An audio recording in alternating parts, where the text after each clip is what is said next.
So today we are talking about the program proposal for the Ask Me Anything program, a joint venture between Publicville Library System and College University's libraries. So my name is Melanie Griffin, and I'm going to be explaining this program to you today. It is a joint information literacy program, and it is co-presented by the public library, the Publicville Library System, and an academic library, which is the College University's library. So what the setup is a series of interactive talks with college university professors and local Publicville experts on how to find and use the right sources for a variety of academic and personal needs. So this is designed as a way to merge the collective knowledge of local academic and public libraries on information literacy. As we know, information literacy is something that everyone needs in their life, including during their academic years, but also beyond that into their adult life when they have to do a lot of legal or business or other sorts of activities that require them to have specialized knowledge. And so this program is designed to help merge those two types of information literacy so that everybody can get a holistic view of it and an open dialogue between each section of information literacy can be heard. So the program content itself is going to be open to interpretation to a certain point. That is so the libraries themselves can decide the best way to go about these for their logistical needs and all of that fun stuff. But basically the program content is designed to be a civilian expert, aka a non-academic expert, and an academic expert, probably a professor, who have knowledge in the same field, and they use the same sorts of sources, and they have the same sort of process to vet their sources, and they can impart that knowledge to an audience of both academic and non-academic viewers.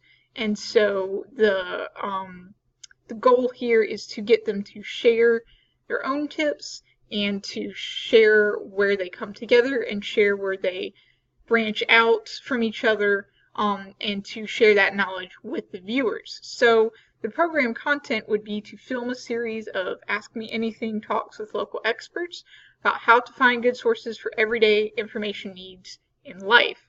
And so the intended outcome would be Publicville Library patrons and college university students are both able to gain a more holistic view of information literacy.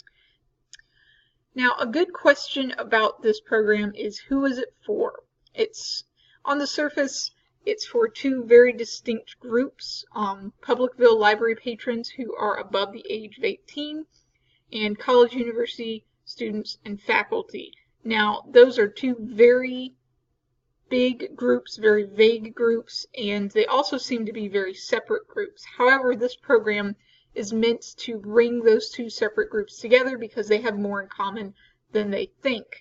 And the reason we're keeping the, for lack of a better term, the demographics vague on these sets of audiences is because we expect there to be a wide range of interest and a wide range of need for information literacy, and so we do not want to pigeonhole this into like just business or just finance or just arts research or anything like that. So we're going to keep that open and have two distinct sets of patrons hopefully come together and see what they have in common. So for Public Libraryville patrons, we are looking for those who need help. That depends on the accuracy of their information, and especially information that can change rapidly, such as healthcare, legal issues, or self-education. Like if somebody's putting themselves through community college for an IT degree, we need information that can help them with that, and of course that moves very rapidly. So Also, we are looking for those who do not have the ability to go to a physical library location, and I will get to that in just a minute in the structure of the program. So for the college, university students, and faculty members, we're looking for students who are undergoing research training in general or for their specific discipline, and also faculty and staff who want to keep up with the changing needs of information literacy, but also faculty who want pointers for their own information literacy teaching. So basically anybody who needs to know how to research is our audience. And so why are we doing this? Another important question. Information literacy affects everyone in all parts of living an informed life. I touched on this briefly before, but just to reiterate and to expand, discovering and vetting sources became exponentially more difficult as technology exploded, basically, and the access and creation of information is easier, more widespread than ever.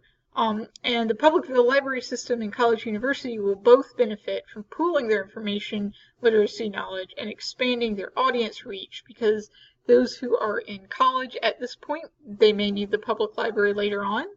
Those who use the public library at this point, they may decide to go back to school. They may have kids or relatives or friends who go to the university. And so we're just hoping to unite all of these folks together into one information literacy package. So this is what we need and how we get started. From both of the sides, we need physical space and equipment to produce one live talk segment per month from September through May. And that is so we catch the, make sure we catch the academic crowd and make sure we can get everybody together. That's just a little bit more difficult in the summer, and especially public library programs also ramp up during the summer, so we should keep in mind about that. Shared electronic space to stream and archive talks, such as a website or a link or embedded into their own websites. Staff willing to produce the talks, which hopefully will be minimal, but will definitely need at least some production assistance, and incentives for audience members. So also what we need, from the Publicville Library, we need advertising for the talk schedule and programming materials such as physical calendars and or the library website. We also need a network of local non-academic experts on chosen topics and supplemental materials from the Public Libraryville collection available for checkout or perusal. And we need from college university, we need advertising for talk schedule in the department and school materials where it's appropriate, including on the school library websites. And on each website, we would have the space that I was talking about, the electronic space to host these talks. If need be, we could use a Facebook live stream. We could do a joint one so that there's one place for everybody to go. We could do a separate one for each. So one for Publicville Library and one for the College University Library in case of separate needs like that. And so from College University, we also need a network of professors on the chosen topics and access to non-payroll academic journal material, which is very important because we don't want folks to go through all these awesome talks and say, okay, I know exactly what I need to get started with my paper, and I can't get to it because it's $30 per paper. So just keep that in mind. Okay, and so this is my favorite part. This is the incentives. So once we get to this part, we'll have scheduled the talks, we'll have a way to live stream them to our audiences, we'll have advertised them, we'll have told all the people we think need to know about them, and how do we get people to actually watch? That is the rub for a lot of library programming. So we're going to bribe people. That is always a fun way to get folks to a program. And so from the Publicville Library, we have some incentives. One would be a news or nonsense quiz, and the other one is called a lingo bingo card, which is kind of my favorite. So the news or nonsense quiz, I envision this as after the lecturers have given their talk, their conversation about the chosen topic. The library, the Publicville Library, will host a small quiz on their website, and it will have several headlines, and you have to decide whether they are actual news or whether they are fake or satire news. And so you can go to The Onion, you can go to a lot of other satire news sites are out there, trust me. So you at Publicville Library, you can set up that quiz, and then whoever gets, a certain percentage on that quiz, gets 100% on the 5 questions or whatever for that month, you can give them incentives such as fine waves, you can give them stickers, you can give them whatever accoutrement, your volunteer coordinator may have laying around, and you can give them lots of fun little prizes for that, to get people to look at the quiz and look at the talks as well. And so the Lingo Bingo card, of course, that one's really my favorite. I love saying that. But so after the talks, you can have your patrons go and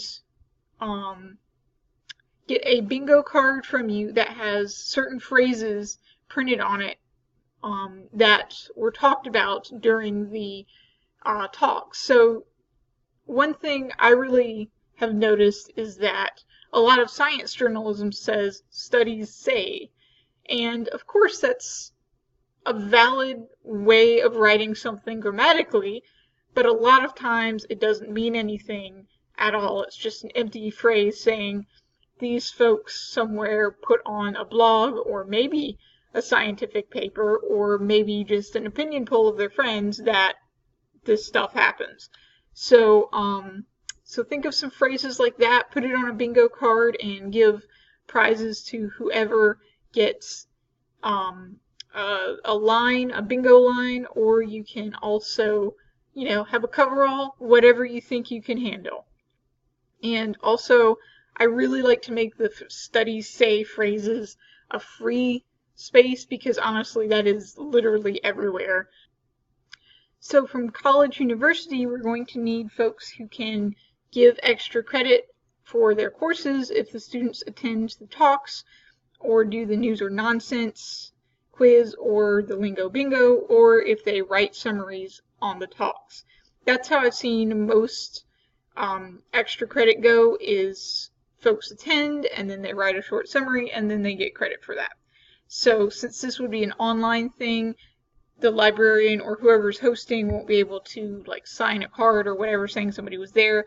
So I would definitely recommend having something like make them write summaries, or get something from that talk to make sure that they're from there. And also, in order to get professors to actually participate in the conversation part of this, sort of the performance side, I guess you would call it, play up the fact that you can use this to publicize their own work, because a lot of the professors are going to be in the middle of very important work, and this would be great for them to talk about that while imparting wisdom upon all of us. Now, how do we measure the impact of this program? We have 2 set ways we can do this. Quantitative, which will depend on the raw statistics for the number of live views, the number of outside questions from before and during the session, and the number of views of the session live and during the archives. So qualitatively, any comments gathered, whether in a formal or informal manner, whichever seems to work best. Student-reported quality of research, which I know is sort of a long-term self-reporting kind of deal, so it's probably not your best bet, but it will be worth adding to it for sure. And then also patron-reported success in personal processes. So that's how you can figure out where to go from your first few sessions. Use the feedback, do some adjustment,